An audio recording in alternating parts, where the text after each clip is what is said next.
নমস্কার, আপনারা দেখছেন এখন দাসপুর বার্তা। বেলতলা সারদা শিশু শিক্ষা নিকেতনে বার্ষিক অনুষ্ঠান।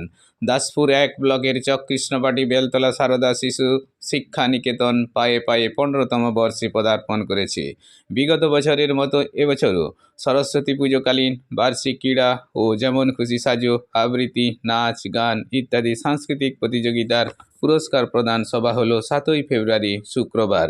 এদিন এই শিক্ষা নিকেতনের পরিচালন সমিতির সভাপতি ডাক্তার শচীদুলাল সামন্তের পৌরোহিত্যে অধ্যক্ষ পলাশ চক্রবর্তী এর মাধ্যমে শিক্ষার্থীদের সার্বিক বিকাশের বার্তা দিয়েছেন।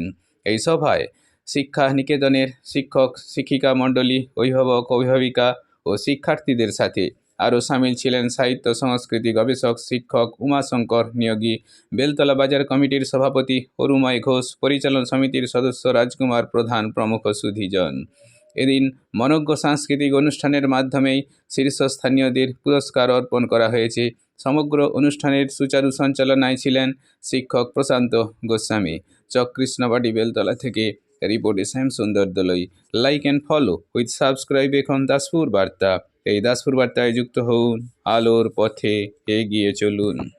শুধুমাত্র পুঁথিগত শিক্ষা নয়, আমি যেটা বলছি ভুল করেছিলাম, সাংস্কৃতিক দিক আছে, খেলাধুলার দিক আছে। এই এলাকায়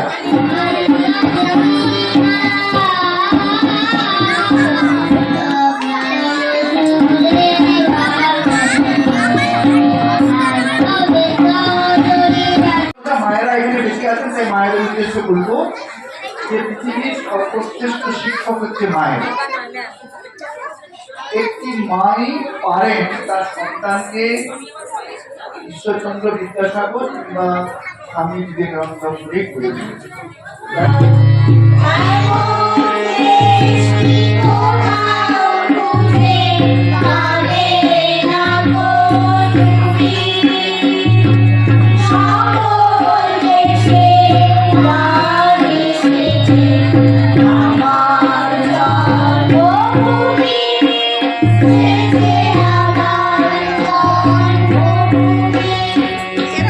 অনুষ্ঠানটি হচ্ছে, এটা কিন্তু 2024 সালে।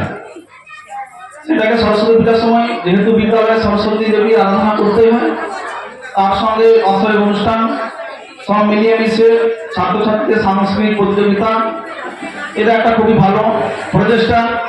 জানি কতটা সার্থক করে তুলতে পেরেছি সেটা আপনারাই বলবেন।